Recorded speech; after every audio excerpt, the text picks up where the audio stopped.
Pessoal, o clima esquentou, hein? Olha só como que tá o cenário político brasileiro. Eu vou falar aqui do STF, que trava a devolução de idosos do INSS e gerou uma grande repercussão.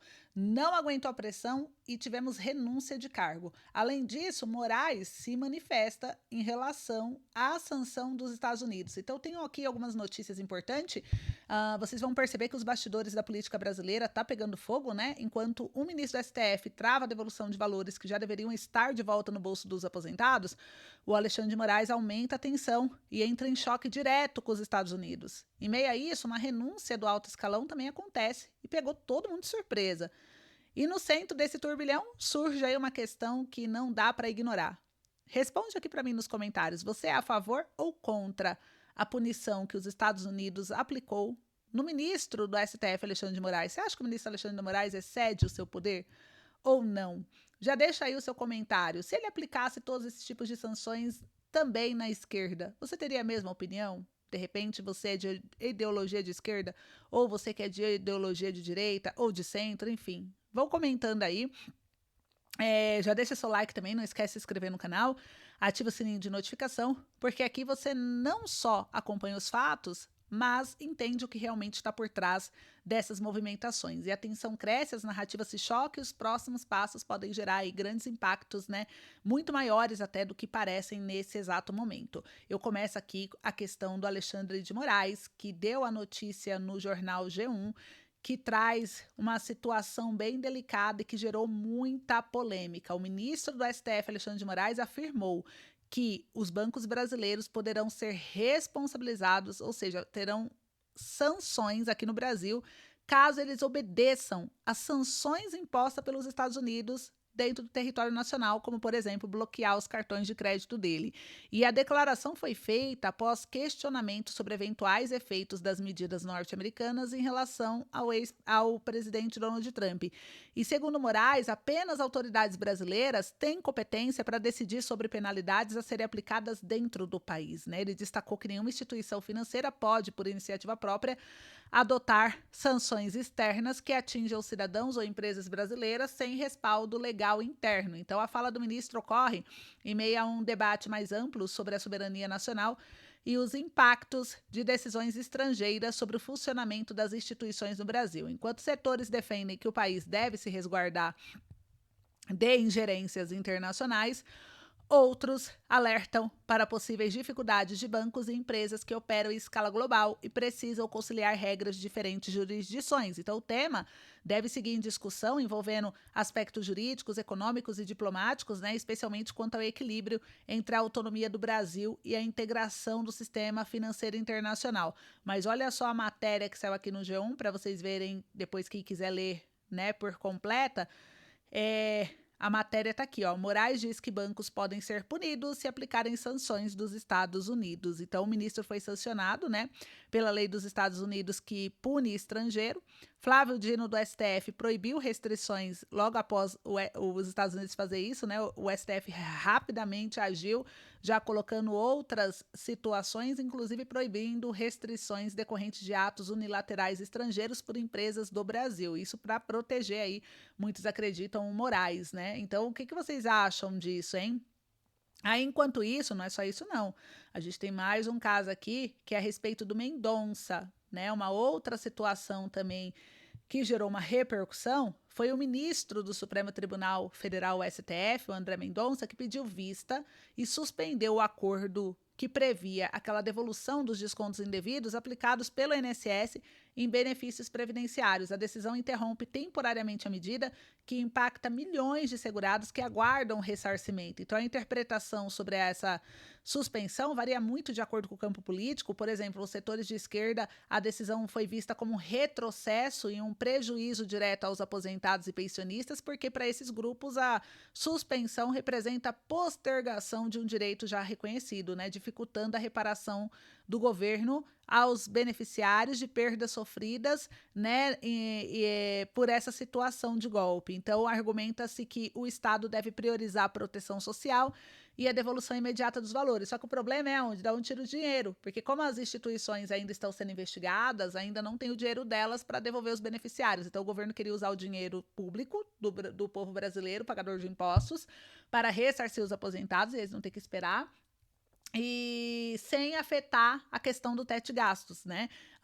Os setores de direito, eles viram isso como uma leitura de cautela institucional, né? Por quê? Porque a suspensão, ela é compreendida como uma forma de garantir maior segurança jurídica e o governo não se aproveitar da situação, já que ano que vem é eleição e ele quer aumentar a popularidade, vai dizer, não, o governo não vai deixar ninguém ser lesado, a gente vai tirar dinheiro público, por quê? Porque quando é para ajudar, por exemplo, o aposentado lutar lá pelo 14º salário, o aposentado lutou pela revisão da vida toda, que o governo do PT foi totalmente contra, os brasileiros lutaram pela revisão do FGTS, pelo direito ao ressarcimento, né, das contas do FGTS que ficaram desde 1999 praticamente zeradas, com correção abaixo da inflação, e aí o governo foi contra. O governo sempre alega que não tem dinheiro quando é para ajudar ali os mais necessitados, está cortando o BPC Loas, está fazendo pente fino no INSS, muita gente está abrindo reclamação, né? Teve até uma manifestação recentemente de pessoas que recebem BPC que foram na porta da Previdência fazer manifestação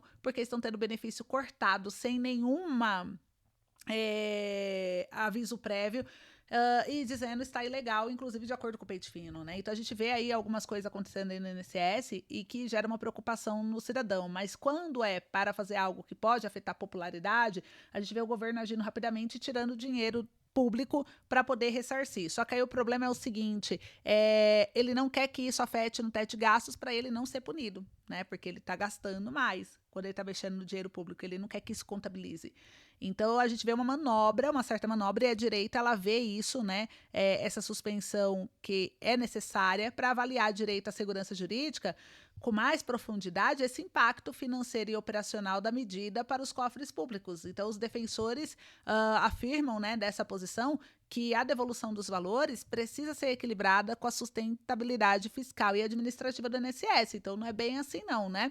Então, o caso ainda não tem uma decisão definitiva e deve retornar à pauta do STF após o ministro apresentar seu voto. Até lá, o debate deve permanecer bem acalorado, né? São climas de tensão e refletindo as diferentes prioridades, porque de um lado é proteção imediata ao segurado, será que é mesmo? E do outro, preocupação com viabilidade econômica da medida. Então, a gente vai acompanhar isso bem de perto, só para vocês verem aqui, saiu no jornal Poder 360 a respeito dessa matéria, né? O Mendonça pede vista e suspende o acordo de devolução do INSS para depois quem quiser aí acompanhar a matéria. E por último, gente, também bem importante que chamou a atenção, é a respeito da renúncia. Presidente do Conselho da Petrobras renuncia ao cargo para assumir diretoria na ANP. E é interessante a gente falar a respeito desse assunto, porque a renúncia do presidente do Conselho da Administração da Petrobras para assumir uma diretoria na Agência Nacional do Petróleo escancara mais uma vez a confusão entre gestão técnica e interesses políticos do governo. A estatal ela deveria ser administrada com foco em eficiência, transparência, resultados para os acionistas e para o país. A gente vê a Petrobras sofrendo muito com corrupção, né, há muitos anos. Ela continua sendo tratada como espaço de acomodação e troca de cargos. E para quem defende uma gestão de mercado, a mudança é preocupante. Em vez de estabilidade, a Petrobras volta a ser palco de interferências que mina a confiança, né, dos investidores.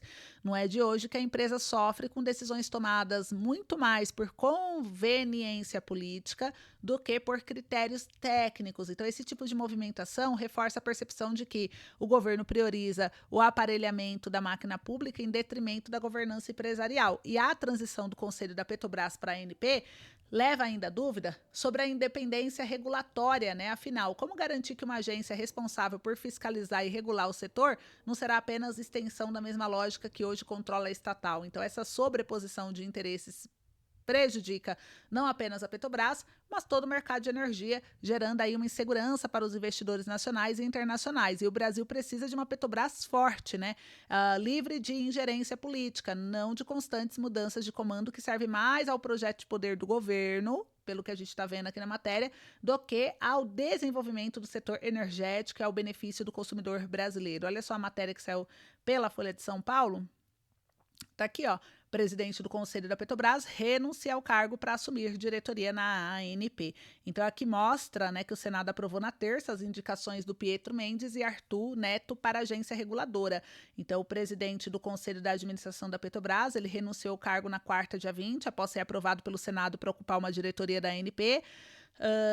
Ele deve ser substituído pelo secretário especial da Casa Civil, Bruno Moretti, em uma reunião do Conselho que foi agendada agora para o dia 29 de agosto, e até lá o cargo será ocupado interinamente pelo advogado Renato Galupo, da cota do ministro de Minas e Energia, Alexandre Silveira. O Silveira tem tido prioridade na escolha do presidente do colegiado desde o início do terceiro mandato do presidente Luiz Inácio Lula da Silva e chegou a vencer com Mendes embate com o primeiro presidente da Petrobras no governo atual, que é o Jean Paul Prates, né? E segundo pessoas a par da situação, porém, ele também apoiaria a indicação de Moretti. Com a saída de Mendes, o governo fica com 4 representantes no conselho, além da própria presidente da estatal, que é a Magda. 2 deles são membros da administração federal, né? E 2 são nomes externos indicados pelo ministro de Minas e Energia. E outros 4 membros do conselho foram eleitos por acionistas privados, né? Então, eu quero saber de vocês o que vocês acharam, mas a matéria foi essa. Então, vocês viram aí, né? Clima de tensão. Vamos aguardar os próximos dias, ver o que vai mais acontecer. E eu volto com mais um boletim para vocês. Um beijo, até logo.